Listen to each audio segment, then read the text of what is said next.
लोक प्रशासन और दर्शन शास्त्र पुराने पैटर्न में आरएस में मेरे विषय थे, मेरी अच्छी पकड़ है और आपको मैं बहुत अच्छे तरीके से दोनों विषय पढ़ा सकता हूँ। आपके मुख्य परीक्षा में ये लगते हैं। तो इस विषय के अंदर आपको करना क्या चाहिए, लोक प्रशासन जो दर्शन शास्त्र हो, जो मेन पॉइंट है उसको समझ लो। जैसे कि सपोज करो एक टॉपिक है गुड गवर्नेंस यानी कि सुशासन। तो पहली बात तो ये विश्व बैंक की दी हुई अवधारणा है। भारत की बात करें तो कौटिल्य सुशासन की बात करता है। अब जो सुशासन की अवधारणा है ये क्यों आई है?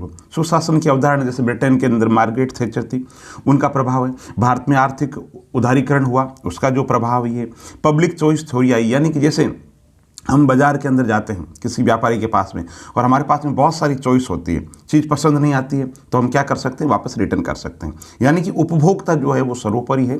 तो गुड गवर्नेंस के अंदर यही कहा कि शासन जो है उसका लक्ष्य क्या है, उसका लक्ष्य है स्मार्ट प्रशासन देना। एस का मतलब क्या हो गया, सेंसिटिव। एम का मतलब मैनेजरियल यानी मैनेजमेंट ओरिएंटेड, SM। ए का मतलब अकाउंटेबल, आर का मतलब रेस्पॉन्सिवनेस और टी का मतलब ट्रांसपेरेंट। तो ये जो शासन है, ये जो विशेषताएं हैं, यानी जहाँ पर विधि का शासन होगा, जहाँ पर जनता की भागीदारी होगी, जहाँ पे जनता सर्वोपरि होगी, तो वो जो शासन होगा वो शासन कैसा होगा, गुड गवर्नेंस होगा।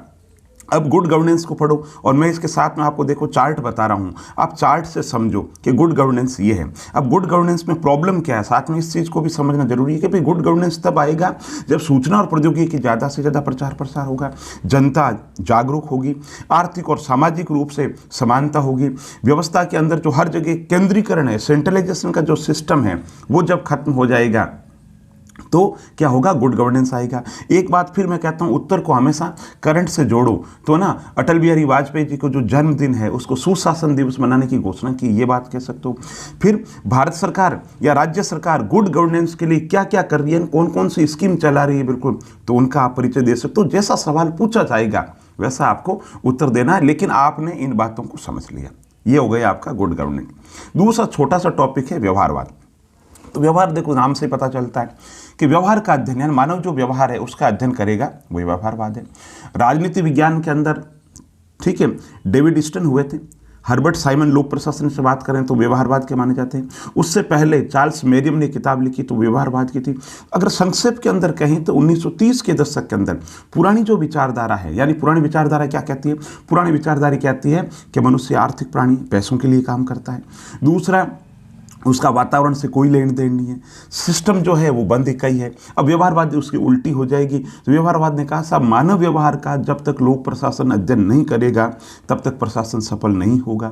दूसरी बात, मानव व्यवहार का अध्ययन जरूरी है, इसके साथ ही वैज्ञानिकता बहुत ज़्यादा जरूरी है, तर्कवाद बहुत ज़्यादा जरूरी है, अनुभव आधारित जो चीज़ें हैं वो बहुत ज़्यादा जरूरी है। पुराना जो बंद तंत्र है वो काम नहीं चलेगा, वातावरण से आपस के अंतर्गत इंटरेक्शन होना जरूरी, यानी कि पर्यावरण के अंतर्गत है उस पर भी जोर दिया। और यही व्यवहारवाद आगे चल करके तुलनात्मक लोक प्रशासन के उदय का कारण बना।